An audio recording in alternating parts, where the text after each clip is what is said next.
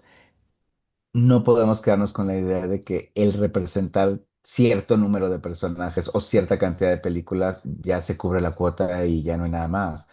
¿No? Es como, o sea, pero eso en ningún, no solo a las personas LGBT, es como si le dijeras a, ¿no? a las poblaciones indígenas o a las mujeres, ¿no? La otra vez, o sea, sí, escuchando en un podcast o en una entrevista a Ángeles Cruz, es como si ya se hubiera tocado el tema de los indígenas y entonces ya no fuera necesario tocarlo de nuevo, Ujú, ¿no? Como si fuera una masa que solo merece ser representada una vez, ¿no? Al contrario, dentro de eso existen millones de detalles y de historias y parte del hacer la compañía que tengo junto con Gus Guevara, que pues muchos lo conocen, pues, son muy famosos, si no, les invito a que lo conozcan, que es el principal activista queer con discapacidad en México, y pues somos socios en esta empresa con la idea de que podamos seguir dándole herramientas a cineastas y a creadores LGBT o con discapacidad para que puedan hacerse dueños de sus propias narrativas y compartan con el mundo esas particularidades.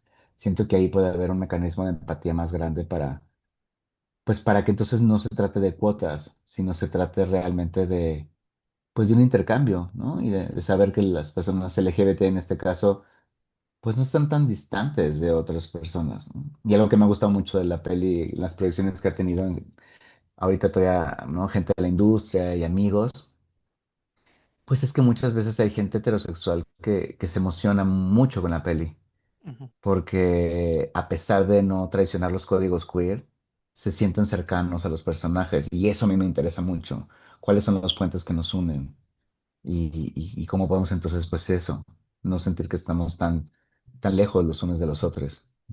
Claro, pues ojalá, Humberto, que también después de el Festival de Cine de Venecia, pues podamos ver a lo mejor en el Festival de Cine de Morelia, Tijuana todavía. Ojalá que por ahí tengamos la esperanza también acá en México de verla Sí, este pues año. tengo muchas ganas, no sin que estén maguey, muchas, muchas, Claro. muchas ganas. Eso es como lo que estaría increíble. Entonces, a ver, encontrará su espacio adecuado y eso, y que llegue a salas, o sea, que llegue a Ujú. salas, que llegue a proyecciones también comunitarias, que llegue, o sea, sí que pues, armar un plan de distribución pues muy amplio para que mucha gente en muchos lugares del país pueda disfrutarla. Claro que sí. Oye, Humberto, pues antes de concluir la charla, pues justamente eres un actor que tanto parece, ¿no? Sencillo desde acá, nosotros detrás de la pantalla, verte en personajes de drama como en comedia. Entonces, quiero preguntarte, ¿cómo manejas también esa parte de dualidad? ¿En realidad eres muy cómico en tu vida diaria? ¿O cómo es que, pues, aprendes? ¿Es el oficio? ¿Qué es lo que hay detrás de ello? Yo creo que con todo lo que está pasando en el mundo, eh, cada vez me he alejado más de la comedia. Así como que siento que ahora tengo que encontrar un equilibrio entre poder hablar de cosas profundas sin necesidad de que todo el tiempo sean a través del drama.